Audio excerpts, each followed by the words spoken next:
have about 20 minutes before I want to get home. I'm going to head out a long way and try and miss the gravel bumps here.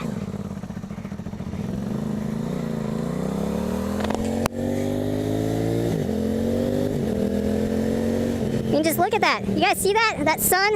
Look at that. Such a nice day.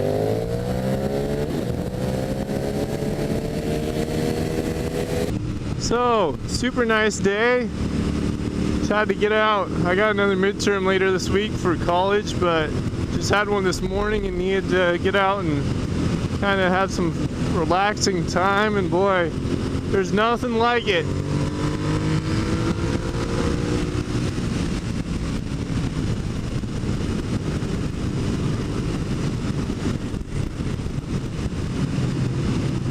Honestly, if you need to go faster speed-wise than a 600, or I mean a 650, if you need more torque or more off-the-line power than this bike has, then I don't know, then you're crazy. Okay, so everybody's different, honestly. For me though, I can't see myself needing more power than this bike has. I might upgrade to something newer, ABS, maybe a 600 that's a little bit sportier sometime, but I can't see getting rid of this low end torque, the power all the way across. Just, I mean, it's there if you ask for it. There's like no problems at all. I mean, I guess stresses, right? You just get on and ride. You're worrying about what's out there. You shouldn't have to worry about trying to manage your bike or when the power's gonna kick in. You should just get natural, which you can do on a 600, but you just gotta get used to it. So again, whatever bike you pick, get used to it. Definitely recommend a 650 if you're stepping up from a 300. Or if you're starting out, definitely look at a 650. Go test ride it. Go find someone else who has it. A lot of the people with 650s I know, if you're already a rider, they'll probably let you ride their 650 just to test it out. I mean, these are great. No complaints. Suzuki made a really solid bike when they did this. And there he goes. I don't want to follow the school bus again. Phooey. Okay, long way home. Should have downshifted there. Okay, so really quick here, you guys. Here's this nice house. Let's see, huge 4-car garage. I wonder if that's like a company that owns this. Because there is seriously like a big pond here. And if you look, some steps going down to the water, benches around it, like a little lake, but it's like a private lake. Awesome.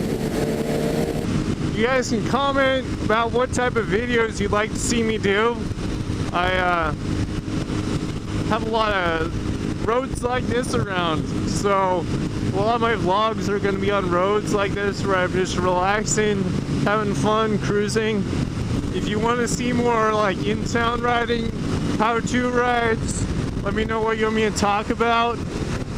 I can I got a couple of topics in mind to start out here vlogging, besides just doing rides on roads. But if you have some ideas, let me know. If you want to see more scenery, if you want to see the top of the hills up there, just let me know and I'll go find some roads that we can cruise on. I know a couple roads that'll get me to the top of those. So this is the S model of the 650, SV650s, and it got the clip-ons. The naked version, the Street Fighter, has just the straight handlebars over the top, like I don't know, a simpler motorcycle would have. So this has a little bit different foot pegs, a different, kind of puts you in a different seating position, and not quite as laid over as a sport bike, but definitely able to crouch and get in the position. I think the CBR F4i has even higher. It puts the clip-ons above the triple, so it clips on a little bit higher, so you get even higher upright position. So if you're looking for a sport bike with the upright, you can get the F4i, but I don't know. I wouldn't recommend anything other than this. Fell in love the first time I rode it. I mean, wow. Oh my goodness. Oh my. Woo! That's power. I don't even know what gear I'm in. That's the one thing. Like, if you got a newer bike that had a gear selector, that'd be pretty cool. That's like a neat feature for a motorcycle to have. I mean, manual's good. Less things to worry about, definitely on this bike. It's pretty simple. The carbs, there's not a lot of electrical stuff to go wrong or weird problems. It has a kind of a spark, it'll advance the spark timing past half throttle. So if you go full throttle, then you get a little bit better spark timing and it makes it pull harder. Oh man. It's kind of new to me, just getting used to all the when to shift. One thing though, like from the day one, all you motovloggers out there, like who did the skills video, like how to ride, those are awesome. If you guys haven't watched any of those, go check them out. You can find out completely how to ride a bike. So I looked and I knew completely how to ride the motorcycle before I hopped on the first time. I mean, once you sit on, you're gonna learn a few things because it's not like you're actually learning how to do it while you're on it, but you can learn how to speed shift. I looked at some videos on how to speed shift, which is just shifting really fast so your engine isn't disengaged for very long.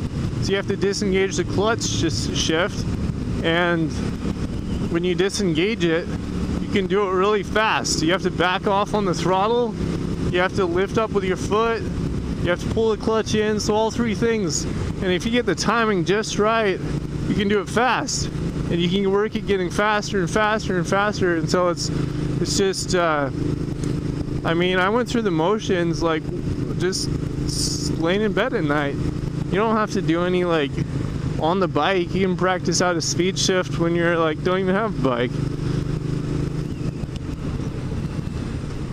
So I don't have any cars behind me. I'll kind of go through the steps. So I'm in gear. It's a little high. Once you get up high enough to where you want to shift, you got to pull in the clutch, lift up on the foot peg, back off on the throttle, then slowly roll back on while you're letting out the clutch. It's like clutch, foot peg, throttle, clutch. So, I mean, there's a lot you can do to slow that down just by doing them out of order. You can do something simultaneous. So if you pull in the clutch, I mean there, just like right away. You can pull in the clutch, do the gas in the foot peg about the same time. You gotta back off, like if you're way on the gas when you're accelerating really fast, you have to back off on the gas a little bit, slow the engine down before you re-engage the next gear. So you pull in the clutch, and while the clutch is in, you do the throttle. You back off and slowly add it back while you're releasing the clutch. So those two, your two hand motions are kind of going opposite of each other. So it's really simple. You can do both of those and you can do it pretty fast. And really, all you have to do to shift quick is get your foot peg right in the middle of that. While your clutch is fully disengaged, lift up on the foot peg.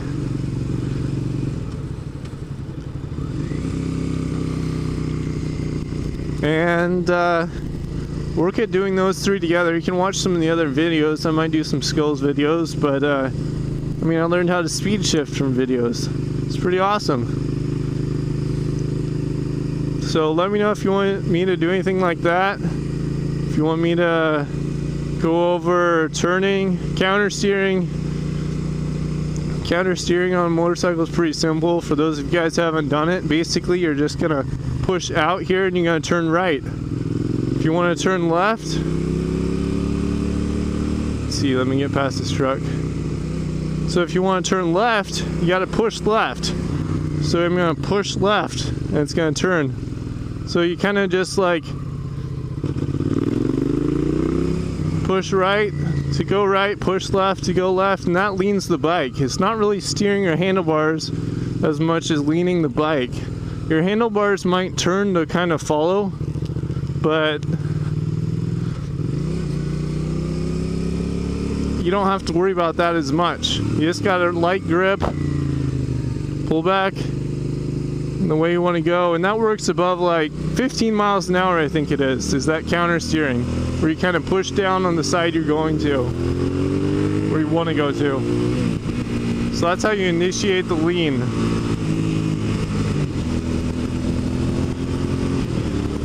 So again, quick shifting. So I mean, a big turn like this, you don't need much counter steering, but you got to kind of push that direction you want to go in. It's all about leaning the bike. That's how motorcycles turn, is just by leaning. So make sure you look at some videos on how to counter steer and how to lean before you first hop on a bike. Because MSF course, they'll kind of tell you about it. They'll tell you what to do, but they won't go through it. They won't tell you, they won't show you. I mean, they'll kind of show you how to do it, but they won't take you out on the road and actually have you do it at 40 miles an hour. So first time you hit a corner at 40 miles an hour, you gotta know what to do. So like I was saying, make sure you look at the videos on how to counter steer before you actually have to go that fast, so you know what you need to do. Because that first corner, if you don't, and you try and steer normally, like say turn the handlebars right to go right, your bike's gonna lean left.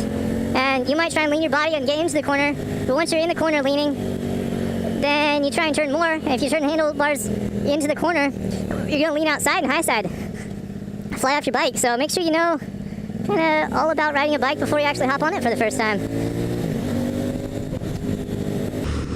Once you learn about it, once you watch a bunch of motovlogs about it, there's some great ones out there. It's a fun way to, you know, kill some time. Once you learn a lot, then you can decide if you want to get a bike. And if you do, then you can talk to people. Definitely recommend having someone go with you and to go check out the bike, have them test ride it with their license, you know, go through all the gears, that kind of thing. And just kind of, they can tell you if it's a good bike. They know what to look for. You know, I would know what to look for now that I've actually owned a bike for a couple months, and it's been about 6 months now, which is crazy. Doesn't seem like it's been that long, but like the first time I went to go pick up this bike, I mean, I had to look for myself and read a bunch of websites on what to look for, what is common problems with this type of bike, common problems with any kind of bike, how you can tell if it's been wrecked, or you should know all about that before you go and look at the bike, so you can tell if it's gonna work well for you, and make sure that somebody hasn't abused it.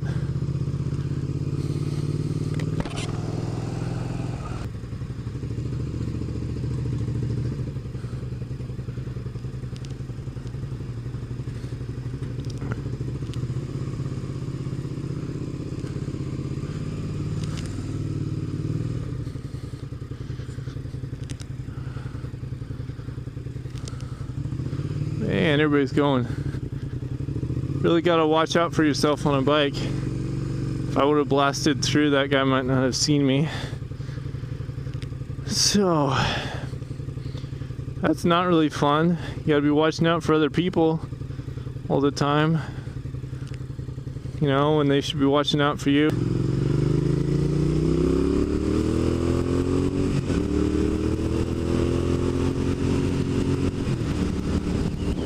When you shift faster, your wheel doesn't slow down as much. If you pull in the clutch, you start coasting, and then you have to kind of catch up to it. But if you can shift really fast, then you'll get a good smooth acceleration.